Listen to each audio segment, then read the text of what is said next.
নমস্কাৰ Assamese ART কিটচেনলৈ স্বাগতম। আশা কৰিছোঁ সকলোৱে ভালে আছে। আজি মই আপোনালোকক মিল্ক কেক বনাই দেখুৱাবলৈ লৈছোঁ। মিল্ক কেক ঘৰত বনাবলৈ বহুতে সহজ। এতিয়া চাওঁ আহক তাৰ বাবে আমি কি কি সামগ্ৰী ল'ব লাগিব। 2 কাপ মই ময়দা লৈছোঁ, 1 কাপ মিল্ক পাউডাৰ লৈছোঁ, চেনি 1 কাপ ল'লোঁ, ৰিফাইন অইল 1 কাপ ল'লোঁ আৰু 1 চামুচ বেকিং চ'ডা লৈছোঁ। এতিয়া মই মিক্সাৰ গ্ৰাইণ্ডাৰত ৰিফাইন অইলখিনি ঢালি দি দিলোঁ। নেক্সট এতিয়া চেনিৰ কাপটো ইয়াতে দি দিলোঁ। তাৰপাছত গ্ৰাইণ্ডাৰ মেচিনত ঢাকনিটো লগাই মই মেচিনটো চলাই দিলোঁ। পাউডাৰ গাখীৰ অলপ মই পানীত ঘুটি লৈছিলোঁ, সেইখিনি মই ইয়াতে দি দিলোঁ। ইয়াৰ লগতে মিল্ক পাউডাৰ 1 কাপ যোগ কৰি দিলোঁ। তাৰপাছত গ্ৰাইণ্ডাৰ মেচিনটো আকৌ এবাৰ চলাই দিলোঁ।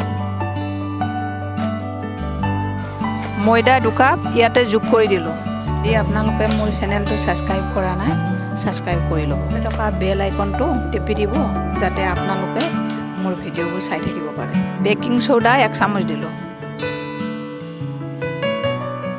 তাৰপিছত ঢাকনিটো লগাই মিক্সাৰ গ্ৰাইণ্ডাৰ মেচিনটো আকৌ এবাৰ অন কৰি দিলোঁ। এতিয়া গোটেই সামগ্ৰীখিনি ধুনীয়াকৈ মিক্স হৈ গৈছে।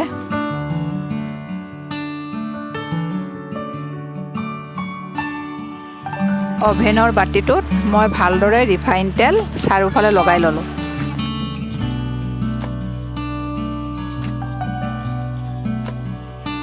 ৰিফাইনখিনি ভালদৰে লগোৱাৰ পিছত ইয়াতে ময়দা অলপ ছটিয়াই দিলোঁ।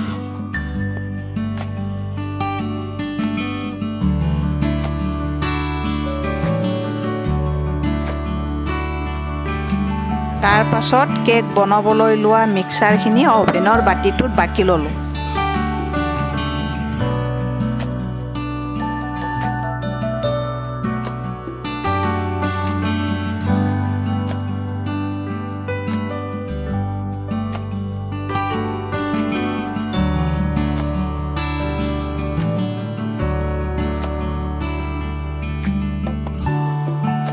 এতিয়া অভেনটোত মই ঢাকনিখন লগাই দিলোঁ।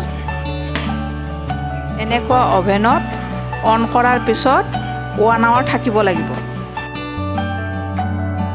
1 আৱাৰ হৈ গৈছে।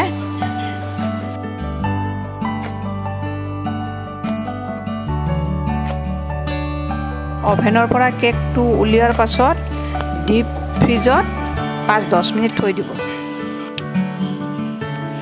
মিল্ক কেকটো হৈ গৈছে। আপোনালোকক ঘৰত বনাই খাই চাব, নিশ্চয় ভাল পাব। ভিডিঅ'টো লাইক কৰিব আৰু ভাল পালে শ্বেয়াৰ কৰিব আৰু চেনেলটো ছাবস্ক্ৰাইব কৰিব।